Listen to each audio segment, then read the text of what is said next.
Bismillahirrahmanirrahim. Assalamualaikum warahmatullahi wabarakatuh. Waalaikumsalam warahmatullahi wabarakatuh. Alhamdulillah. Wassalatu wassalamu ala Rasulillah wa ala alihi wa sahbihi. Musikum wa yarakum wa faqal fazal mustaqim. Hai sekolah Nabi Takilah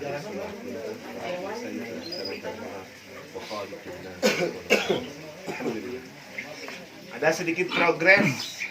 Kaum Hawa bisa menyaingi kaum Adam. Berapa orang tadi? Masya Allah. 4. Luar biasa. Kelihatannya ada yang kalah juga kaum Adam. Dia tersalib. Masya Allah. Ayah nolak cangkeng. Semangatnya. Sama bukan Luar kalah, biasa. cuma ingin melihat keindahan si istri. Tema kali ini adalah apa ya, lupa? Mengejar capeknya Wah, mengejar berlelah-lelah mengejar dunia. tadi itu jadi Memang cobaan yang betul, paling ya. melelahkan. Hanya orang pilihan saja yang merasakan betul lelahnya mengejar dunia, lelahnya mencari dunia, lelah dan capek menguras energi. Betul tidak? Insya Allah bukan semakin mendekat, dikejar malah makin menjauh gitu, Masya Allah.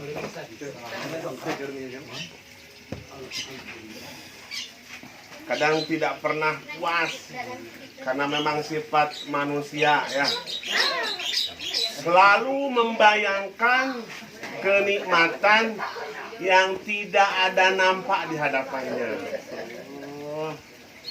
Terus aja dia kiraha boga mobil juga batur, kiraha dua majikan hiji gacan, naik jabatan ya Allah. Terus saya kepikir nggak ngenglet gitu, gorden rumput tetangga lebih hijaunya dari rumputnya. Ya Allah, sifat ini bahaya kalau ada pada diri kita.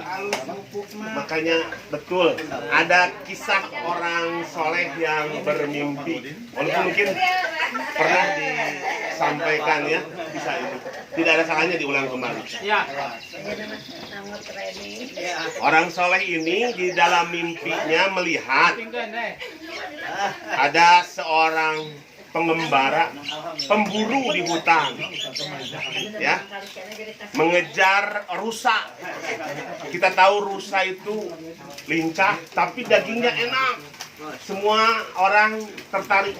Si pemburu ini mengejar rusa, hatar kebek, istilahnya all out, habis-habisan, diberi. Dia sudah habis-habisan dikerahkan untuk menangkap rusa itu. Tanpa ia sadari di belakang ada maung. Untung lain maung ompong, maung betul-betul bertaring. Wah, dia semakin lemah mengejar rusa. Sementara maung harimau di belakang semakin kenceng. Masal akhirnya krep, rusa tidak didapat, nyawa melah. Ada yang ketagihan juga yang lain sama. Wah, ieu cenah eueuh nu merik. Diwati kuring anu mampuna diberi. Eta rusa sama. Dia tidak sadar juga maung di belakang mengintainya. Hingga dia juga dimakan oleh harimau. Si orang soleh ini melihat sampai 10 kali kejadian. Apa itu rusa? Rusa teh dunia. Masya Allah, nu diberi kurang. Dipikeun ka teu inget kana waktu, kana kesehatan, bahkan teu inget kana ibadah eta nu parah. Harimau teh naon? Malaikat Israil. Urang teh beuki tarik umpat teh eta. Merik dunia teh lain beuki ngadeukeutan, sidik lincah geuningannya. Beuki ngajauhan, ari Israil beuki deukeut. Ujug-ujug kacaritakeun, kebetulan saya punya tetangga. Lubak libuk, bro di juru, bro di pantau, ngalahin di tengah imah. Harna mah kacida. Kata Ustad anu nu kitu teh nu buru di juru buru di pantong aya di tengah imah teh gimana leutik. Jadi sagala di dinya. Jadi motor di dinya, gitu garasi di dinya, sagala di dinya. Ya ujung-ujung Salieun breh begitu diliuk, katingali kabeh. Geus. Salah Ustad. Ini mana letik san? Akhir namanya Satu ketika Rasul mengingatkan, ada salah satu penduduk neraka yang paling senang di dunianya dihadirkan di hadapan Allah. Sebelum mempertanggungjawabkan amanat, dicelupkeun heula kana neraka. Satu celupan jika teh celup angkat. Cek Allah teh. Kenikmatan apa yang kau rasakan ketika di dunia? Pikirkan, ayo. Ya Allah, ya Robbi, yang ada hanya panas. Lupa semua kenikmatan yang kurasakan ketika di dunia dengan ngansa celup dina seuneu neraka. Insyaallah narukum juz'un min sab'ina juz'an nar jahannam. Padahalnya aya Ibnu Katsir sambil menganalogikan nu namanya logam tungsten yang dipakai mata bor atau mungkin batu yang paling keras berlian bila mana diancolkeun kana seuneu neraka hangus bahkan tidak akan bersisa. Komodei kulit urang engke nu ngaranna harta urang sejak jadi orai disebutkeun eta orai gedena sagede beuheung onta sakali macok cok. Masya Allah 70 tahun bisa menjalar dina awak si penghuni neraka panas kacida barjeung perih 70 tahun. Orai aya nu disebutkeun nepikeun ka ngabelenggu jadi ciga anu manehna dibagudet ku orai. Saha anjeun cek si eta jalma aing harta maneh mau dipake poya-poya ku maneh mau dipake durhaka ka Allah maneh. Kecok deui ya Robbi eta paingan sahabat mah estu ninggaulna teh jeung anu jara ruhud naon juhud tarkumala yang fa'fil akhir tinggalkeun sakumna hal-hal anu ngaganggu perjalanan ka akhirat sanes ulah sangsara mas kayak ulah sanes ulah beunang sanes kudu compang camping mate ulah kana teh bari itu kudu beungang teh masyaallah jadi pahili nya jadi pahili teh lain raka sareng pagentos Orang Tasik ya. Masyaallah. Assalamualaikum. Orang kami hicep ya. Iya.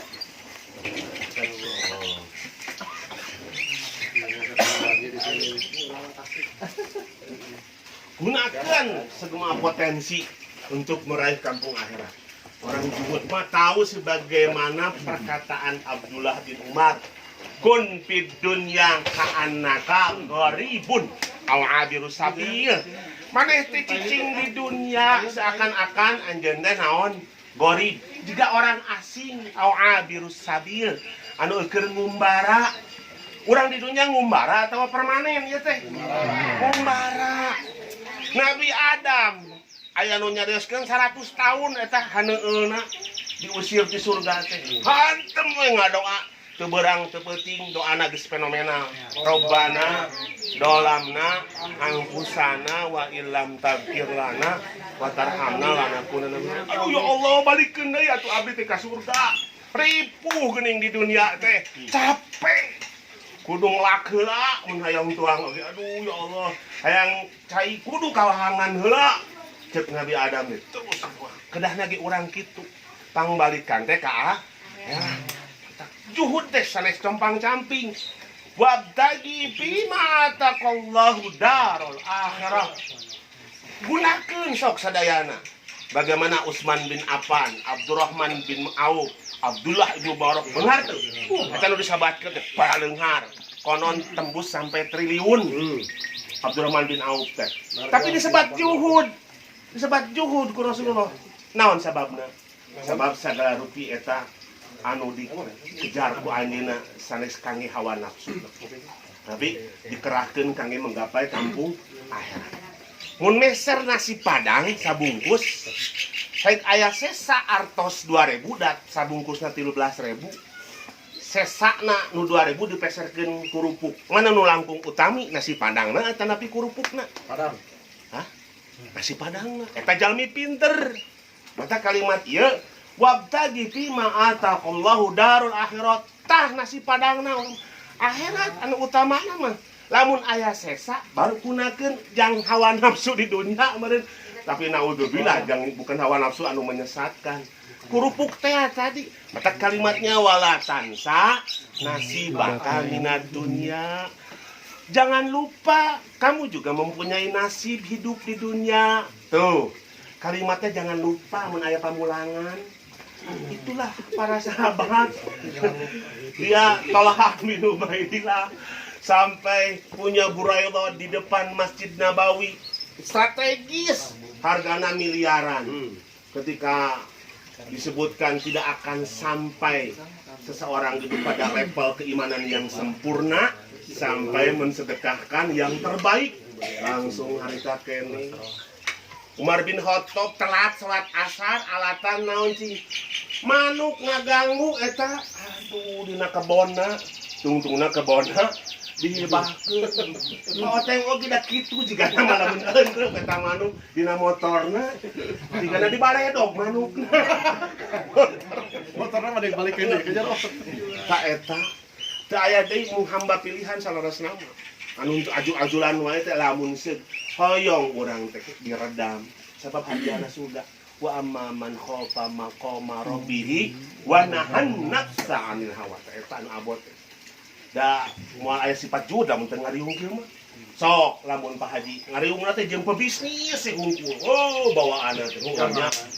Benernya orang jadi kuduna teh kieu, kuduna teh kitu. Ihan tem we. 24 nyawa. Maka saya sebutkan ada 3 kelelahan yang dikejar orang yang menghambakan diri untuk dunia. Pertama, lelah mengangan-angankannya. Namun orangnya ieu imah nepikeun ka lunas. Engke meuli sawah. Engke lamun engke sawah geus lunas, engke ngarek kredit Hellfire. Tunggu sih. Capek teh. Pikiran eta teh. Bari eujeung can pungkuh karandapan. Kaburu koit. Eta kelelahan kaya jinan tulul amal. Kenikmatan yang belum ada di hadapannya terus dikejar, diimpi-impikan. Sementara kenikmatan yang ia rasakan tidak pernah disyukuri. Eta jelema nu ambisi. Anu kadua, kelelahan ketika mencarinya, capek. Hajinya 24 nyawa ti isuk jedor nepikeun ka sore jeder, nepikeun ka magrib jedor. Eureun-eureun. Aya nu ini poek balik poek. Salat magrib dah 6:30, jam 7 sakasampurna, dah sidik capek jam 1 tah. Subuhna oge jam 8, alatan dunia, aduh rugi. Leheung lamun istilahna manaon saidum fid dunya. Leheung bagja keneh di dunia walaupun khosirum fil akhirat. Ya anu parah geus mah punten sanes ka kuli bangunan. Gasim kuring nyaksenan, keur mah hirupna kuli bangunan, ngaduk sapopoe, tato reuteum.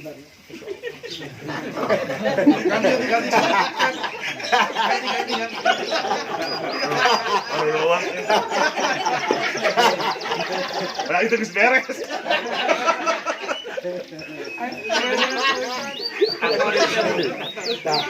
Ya, beda teh lamun di masjid mah gitu.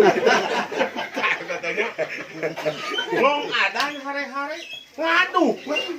Tepan heula atuh. Kelihatan masyaallah. Ngabelaan 100.000 nepikeun ka teu salat. Diingetan mah diingetan eta nu disebut khosirum fid dunya wal akhirah. Mata Nabi Muhammad itu ngeningakeun ka urang ieu. Kade hati-hati ulah nepikeun ka urang jalma anu hirup di dunia na ripu di akhirat oge. Ripu. Nu kadua eta kelelahan dalam mencarinya. Anu katilu kelelahan ketika menjaganya. Sok tingali anu lubak libuk mah bari jeung tara bersyukur mah. Stres ieu duit kumaha. CCTV-na ge diunggah juru aya. Ibu-ibu punten anu nyariosna ngan kalau Ustaz Roki wungkul ibu teh. Maluk mah maluk ya.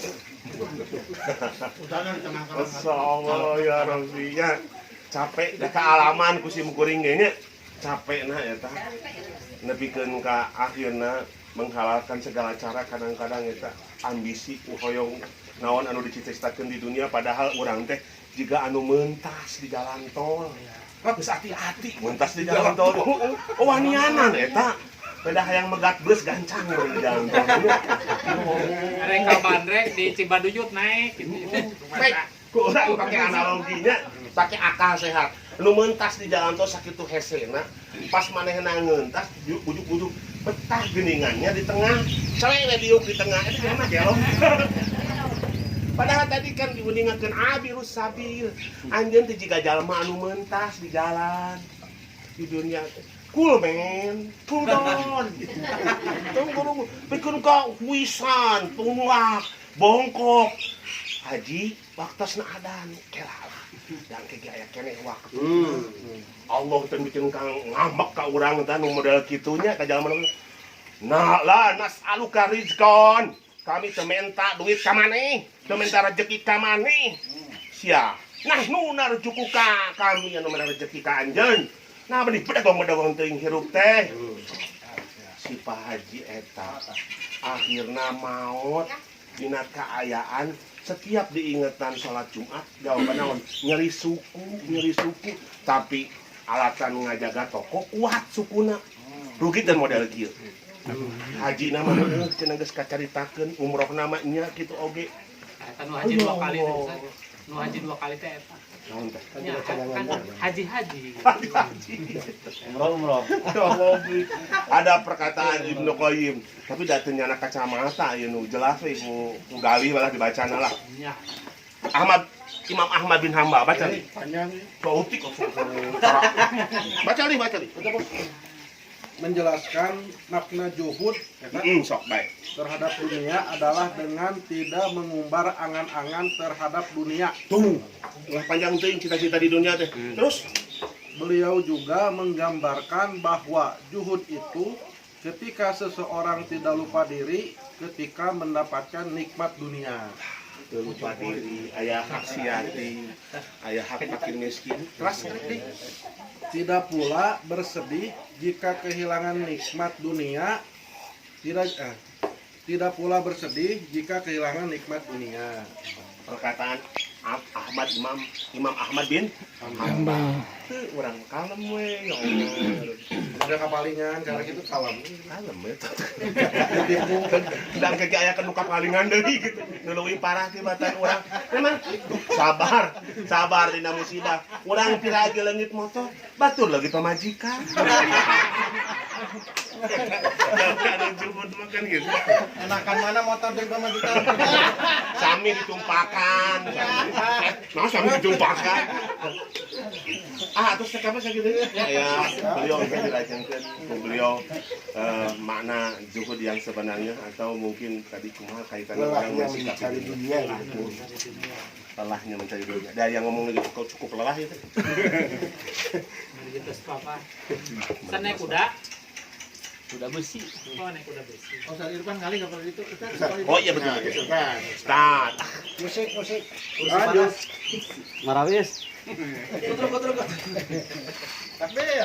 Dari bahasa di dunia tentang di anjing-anjing nepi ka beurit cenah kitu. Ya, Tong di anjing-anjing juga balik. di anjing-anjing nepi ka Oh. beurit. Nepi ka burit. Orang Batak. Anjing. Assalamualaikum warahmatullahi wabarakatuh. Waalaikumsalam.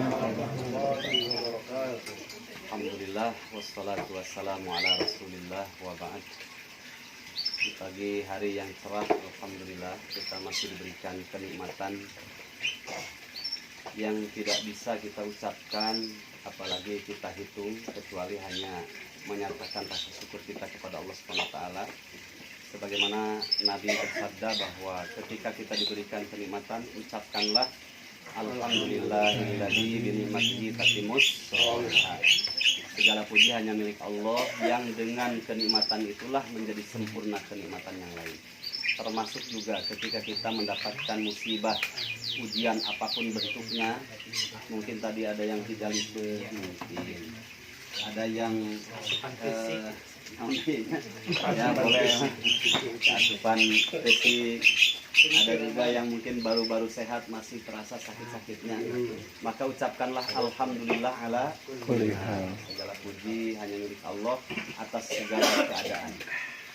Dari situlah kemudian Ibnu Qayyim mengatakan setinggi-tinggi derajat rasa syukur itu, setinggi-tinggi derajat sabar itu adalah rasa syukur. yaitu mengucapkan alhamdulillah. Alhamdulillah. Teman-teman, sahabat, ibu, bapak yang saya cintai karena Allah, saya menambahkan apa yang waliullah tadi sampaikan Berat. tentang berlelah-lelah di dalam hidup di dunia. Ada satu perkataan yang bagus ya, karena bacaan yang paling saya sukai bacaannya Ibnu Qayyim. Beliau ini sebagai dokter hati gitu. Di dalam kitab Madarijus Salikin disebutkan dalam bab al-ithar. Beliau menyebutkan tentang kenikmatan dunia yang sesungguhnya. Ini untuk meluruskan pemikiran atau pendapat atau statement atau apa saja yang kebanyakan orang yang namanya kenikmatan dunia itu loba duit. Loba duit. Padahal kata beliau, masakin ahli dunya kharaju minad dunya wa madzaku atyaba ma fiha. Qila wa madzaku atyaba ma fiha qala mahabbatullah wal unusu bihi wasyauqu ila liqaihi wa tama'um bi dzikrihi wa ta'atihi. Kalau kita ketemu dengan orang-orang yang tiisuk jedur nepika sore jeder, nepika peting jedor. Pokoknya dari sejak bangun sampai tidur sampai bangun lagi sampai tidur lagi yang dipikirkan itu antara duit, nggak ada yang lain. Katakan saja kata Ibnu Qayyim kepada orang seperti itu, masakin ahli dunia. Kasihanilah para pencari dinar dan dirham itu. Miskin pada hakikatnya mereka itu. Kenapa? Karena mereka ini kharaju minad dunya wa madzaku atyaba ma fiha. Pada hakikatnya dia keluar dari dunia dan keluar dari kenikmatan dunia. Kemudian para kaum muslimin, para tulabnya bertanya, wa madzaku atyaba ma fiha. Kenapa dikatakan para pencari dinar dan dirham itu dikatakan keluar dari dunia dan keluar dari kenikmatan dunia yang paling nikmat? Kenapa dikatakan demikian? Qala, kemudian Ibnu Qayyim menjawab, kenikmatan dunia yang paling nikmat yang para pencari dinar dan dirham itu mereka pergi darinya. Sehingga dikatakan miskin. Karena kenikmatan dunia yang paling nikmat yang sesungguhnya itu adalah satu mahabbatullah. Jadi cinta kita kepada Allah dan kita dicintai oleh Allah itu kenikmatan dunia yang paling nikmat. Makanya ketika kita sholat belum merasakan kekhusyuan, bahkan ketika mendengar ayat-ayat tentang adab kita tidak menangis, itu pada hakikatnya belum merasakan kenikmatan dunia yang paling nikmat. Besok cari pas baca Quran. Ada siapa tuh terang hartina, jadi terang ciri itu masalah ada. Dulu ada kisah seorang syekh pergi. Beliau ini ulama qiraah gitu. Dia pergi dari satu masjid ke masjid yang lain, ke Bandung, Jakarta sampai ke Bogor. Pas di Bogor Pak ada hal yang unik. Semua jamaah waktu itu sholat isya itu penuh seperti sholat Jumat. Nangis semuanya, ngakuk curi balilihan, gitu, menikmati bacaan seorang imam itu. Karena bacaannya bagus sekali, menyentuh hati. Ini hebatnya Al-Quran. Meskipun tidak tahu maknanya, tapi ada ijazul Qur'annya itu menyentuh hati kalau bacaannya bagus. Tapi kata beliau, cuma saya saja tidak menangis, padahal orang Arab. Kenapa bisa menangis ya? Padahal yang dibaca itu surat Al-Baqarah ayat 222. Yas'alunaka 'anil mahid qul huwa adza fa'tazilun nisaa. Suami ini nggak bayangin menstruasi gitu. Tapi bacaannya bagus gitu. Muhammad, Nangis, mereka ya. para sahabat datang kepadamu bertanya tentang darah haid. Kenapa nangis? Maka katakanlah kepada mereka para suami sahabat itu bahwa darah haid itu adalah kotor. Ketika datang darah haid kepada istri kalian, jauhilah istri-istri kalian. Kenapa menangis? Karena jauh istri.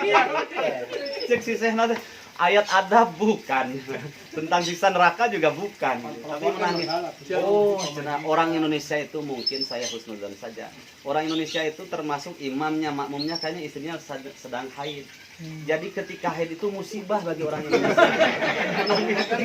Karena kadang Dua anak haid. Orang Arab can ngerasakeun musibahna. Itu kita lanjutkan.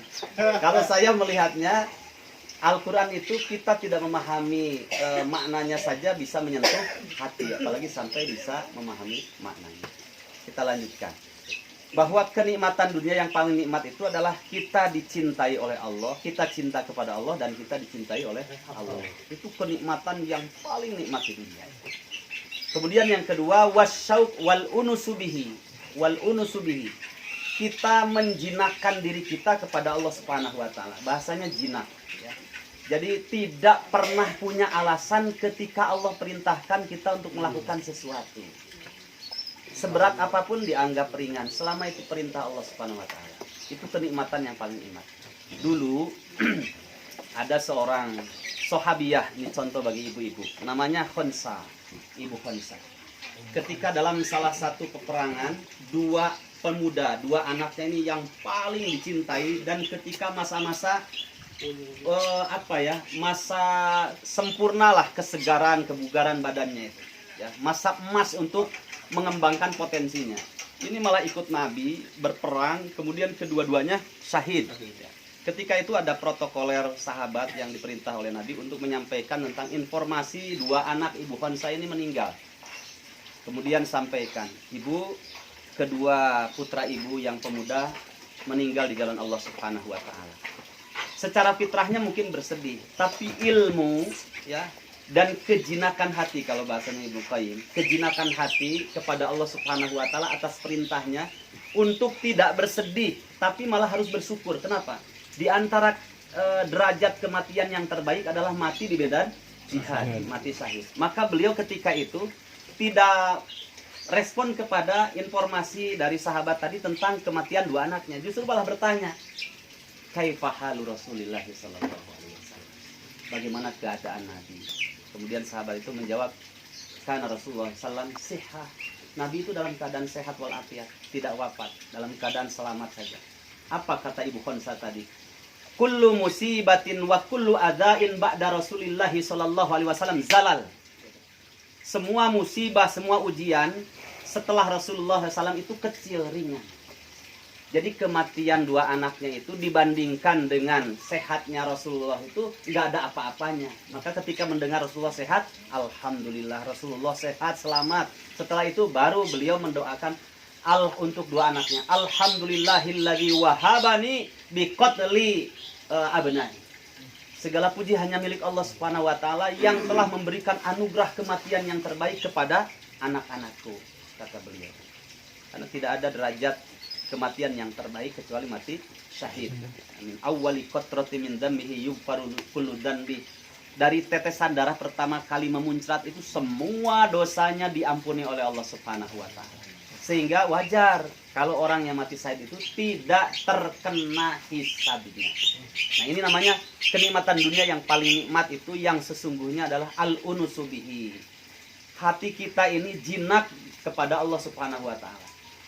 Ketika tidur, nikmatnya tidur. Harusnya melanjutkan, apalagi di akhir-akhir tidur itu semua dalam sejarah, ya. Kalau film yang ternikmat dan paling terkesan itu endingnya.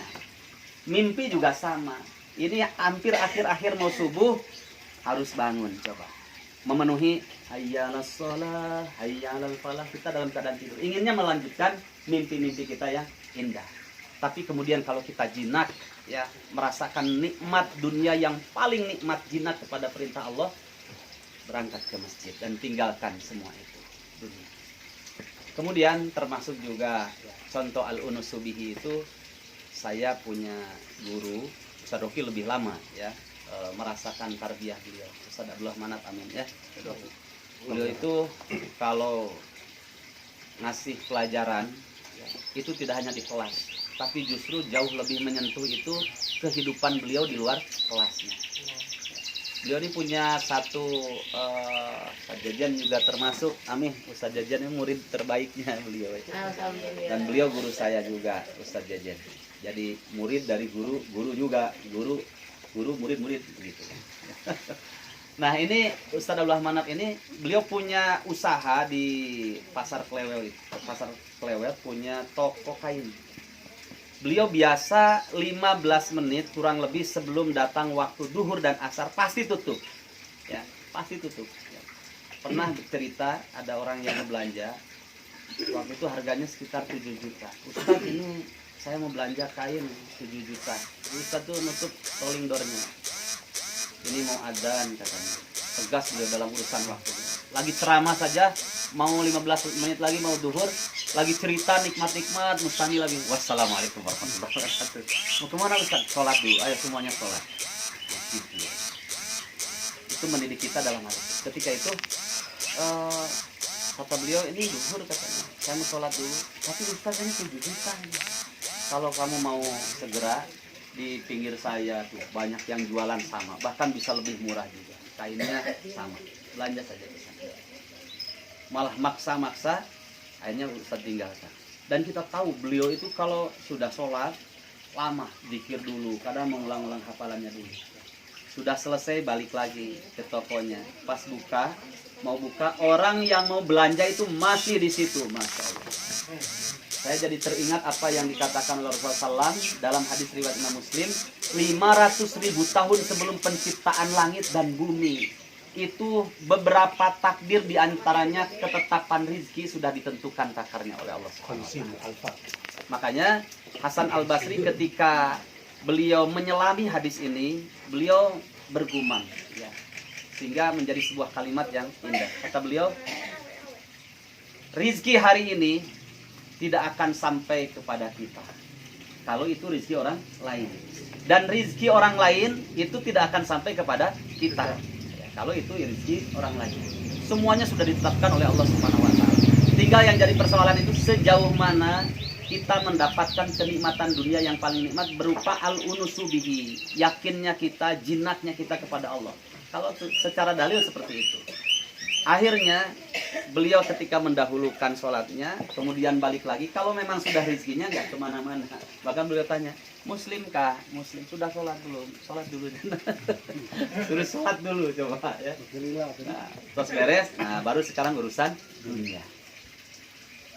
Ringannya ya pelajaran dari kisah itu, coba. Kalau beliau lebih mendahulukan tadi para orang yang belanja tadi, waktu bersama Allah Subhanahu Wa Taala ternodai, lebih ekstrimnya lagi terdolimi, ya. Meskipun masih dibolehkan masbuk, tapi ingat, ya, surat Al-A'raf ayat 34 itu harus menghiasi diri kita. Likulli ummatin ajal, fa idza jaa ajaluhum la yastakhiruna sa'ata wa la yastaqdimun. Setiap orang sudah ditentukan ajal. Bapak tahu ibu ajal apa, Bu? Ajal. Jatah hidup di dunia. Ya. Jangan pakai air ya tadi. Jangan, ajal. Ya, pakai alit ya. Ajal cemburu. Bahaya itu bahasa waliullah. Nah, ajal ini jatah hidup di dunia. La yastakhiruna sa'ata wa la yastaqdimun. Tidak bisa diakhirkan, request nggak bisa. Ya Allah nanti saja katanya. Saya wafatkan ketika umroh di Masjidil Haram. Kalau waktunya sekarang mati ya mati. Wala yastaqdimun, tidak juga bisa didahulukan. Ya Allah mengpeng abdi teh pangaosan ayeuna mangawan. Dia mutan, kelah hutang can kabayar ke dewe. Gak bisa. Masalah nyabut deh nyusan, pada nyabut kau sadar saya mau kajet. Sesuai iya SOP-nya dari atas. Aya gitu malaikat ngabangkieun gitu Pak. Pak Haji ngabangkieun. Masalah. Sekarang kan begini misalkan ya. Kita mendahulukan yang belanja belum beres, yang sholat sudah beres, pas mau berangkat ke masjid meninggal, mau apa? Itu harus jadi prioritas utama Allah dan Rasul, dalil. Kemudian kenikmatan dunia yang paling nikmat, yang sesungguhnya yang dipandang oleh ahlul ilmi, yang ketiga adalah wasyauqu ila liqa'i, rindu ingin bertemu dengan Allah. Kata Ibnu Qayyim, kalau orang sudah rindu ingin bertemu dengan Allah, setiap kesempatan yang di situ ada amal soleh, itu dia menjadi bagian dari yang melakukan amal soleh. Kemudian sikapnya, bisa saja saya mati dalam keadaan pengajian di sini. Dia semangat dari rumah itu untuk pengajian. Ketika hayya 'alas sholah dalam 5 waktu, bahkan beberapa menit sebelum datang adzan itu dia semangat. Bisa saja saya mati dalam keadaan sholat, sehingga dia semangat untuk sholatnya. Itu namanya sauqu ila liqa'i. Dulu Pak, waktu sedikit berbicara Afghanistan ya, agak tinggi sedikit ceritanya. Uni Soviet beruang merah itu menjajah Afghanistan, saudara kita kaum muslimin 10 tahun genap waktu itu. Dan kaum muslimin diuji oleh Allah sejauh mana ketahanan di dalam mempertahankan imannya di situ untuk membumikan syariat jihad. 10 tahun, 10 tahun itu dari 79 sampai 89 genap. Itu Masya Allah melahirkan banyak hikmah di sana. Saya tidak akan cerita kisah di dalamnya, tapi usai 89, mereka ini ada yang sudah wafat mendapatkan kesyahidan bonus dari Allah SWT. Ada sebagian mereka yang pulang ke Qatar, ke Abu Dhabi, ke Indonesia, ke Malaysia, ke negaranya masing-masing. Kemudian kembali ke pasarnya masing-masing. Apa komentar mereka? Masya Allah Ustaz, pasarnya sepi Ustaz, pasarnya sepi, itu sambil menangis. Pasarnya sepi. Kenapa? Jihadnya sudah tidak ada ketika itu. Pasar akhiratnya sudah tidak ada. Pasar untuk mendapatkan kesempatan kesyahidan itu sudah ditutup sementara ketika itu. Kenapa? Syauq ila liqa'i. Mereka sudah menyiapkan diri datang ke Afghanistan untuk mencari kematian yang terbaik. Jadi orang muslim itu bukti rasa rindunya kepada Allah mencari kesempatan mati yang terbaik. Bolehkah minta mati? Kalau minta istri kan boleh. Boleh? Sok atuh dipayun. Tawaffani muslimah wa alhiqni bis sholihin. Ya Allah, wafatkanlah aku dalam keadaan Islam. Kemudian wa alhiqni bis sholihin, dan pertemukanlah dengan orang-orang yang saleh. Aduh, jadi inget apa api, aduh Allah, apa api. Allah ya kamu, Allah. Terakhir bertemu dulu kita di sini. Pertama dan terakhir. Iya. Naik kuda lagi. Sarang caliknya paling dia. Pas yang ada di sini. Bertemu dulu dengan kita, alhamdulillah. Baik. Kemudian yang terakhir, kenikmatan dunia yang paling nikmat itu adalah watana'um bidzikrihi wa ta'atihi.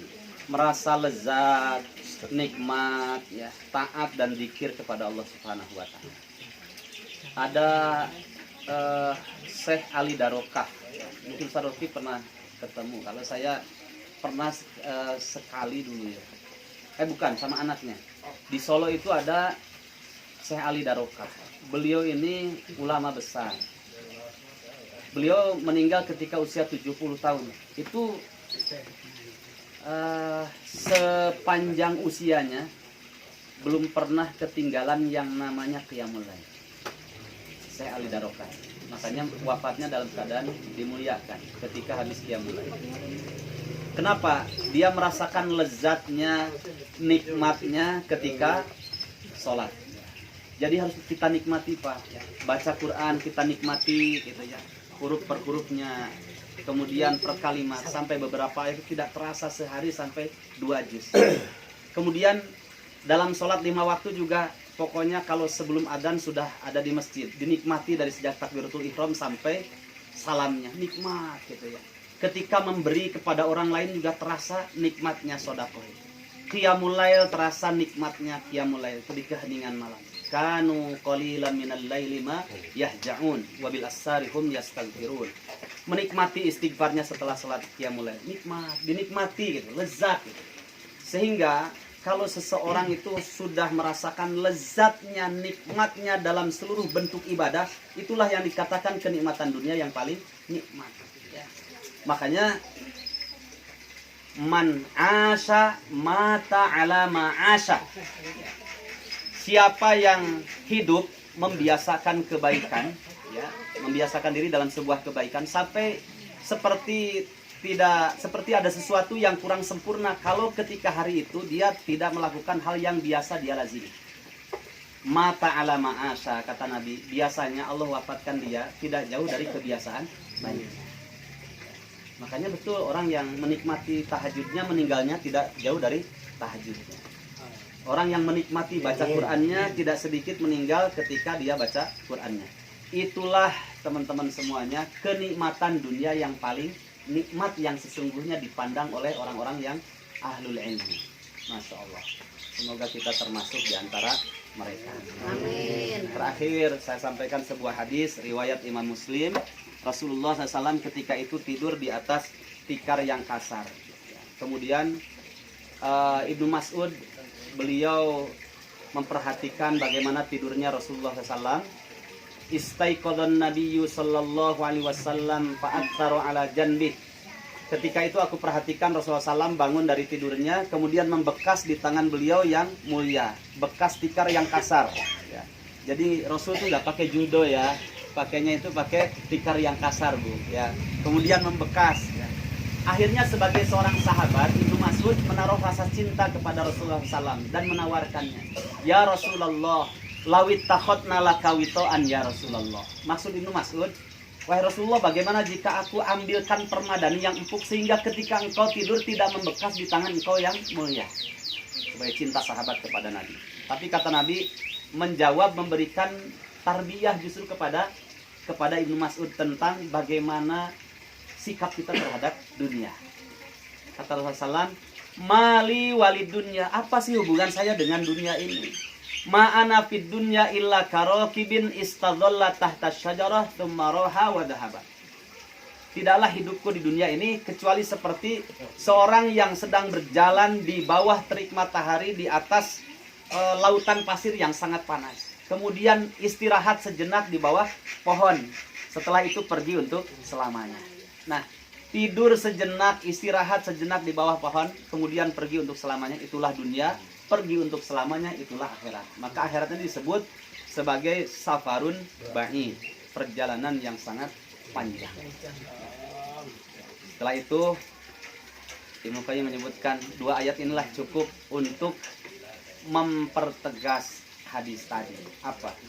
Satu, surat Al-Duha ayat yang keempat, yang kedua surat Al-A'la ayat 16 dan 17. Wadduha wal laili idza saja ma wadda'aka rabbuka wa ma qala. Setelah itu walal akhiratu khairul laka minal ula. Dan sungguh akhirat itu jauh lebih baik bagimu minal ula, daripada kehidupan yang pertama di dunia. Karena pertama itu ada masa ujungnya. Kemudian setelah itu safar untuk selamanya di akhirat. Nah, yang kedua wal akhiratu khairu wa abqa. Dan akhirat itu lebih baik wa abqa, dan lebih kekal. Karena setelah itu ada endingnya antara dua perjalanan panjang, safar panjang di akhirat itu. Antara pertama mendapatkan rahmat Allah dan surganya, atau yang kedua mendapatkan murka Allah kemudian siksanya. Ini surga, ini neraka. Antara itu saja, enggak ada yang lebih dari itu. Karena tidak ada yang ketiga. Barakallahu fikum, dari saya semoga Allah Subhanahu wa taala memberikan hidayah, bimbingan kepada kita agar ketika di dunia tekamalinaan ayah kenyed gitu ya. Dan kalaupun diberikan keleluasaan anugerah bisa meraup dunia sebanyak-banyaknya, bagus. Sebagaimana 10 sahabat yang dijamin masuk jannah, kecuali 1 orang, Ali bin Abi Thalib, yang 9 orangnya mereka ahlu tijarah, tajir semuanya. Tapi dunianya itu sampai di tangan saja, tidak sampai mempengaruhi hatinya. Kalau sudah mempengaruhi hati kan lain ceritanya. Nanti jadi ta'isa abdud dinar wa ta'isa abdud dirham. Celaka hamba dinar, celaka hamba dirham. Ya, silakan nanti dikemas ya, bagaimana supaya kita tekamalinaan. Barakallahu fikum. Assalamualaikum warahmatullahi wabarakatuh.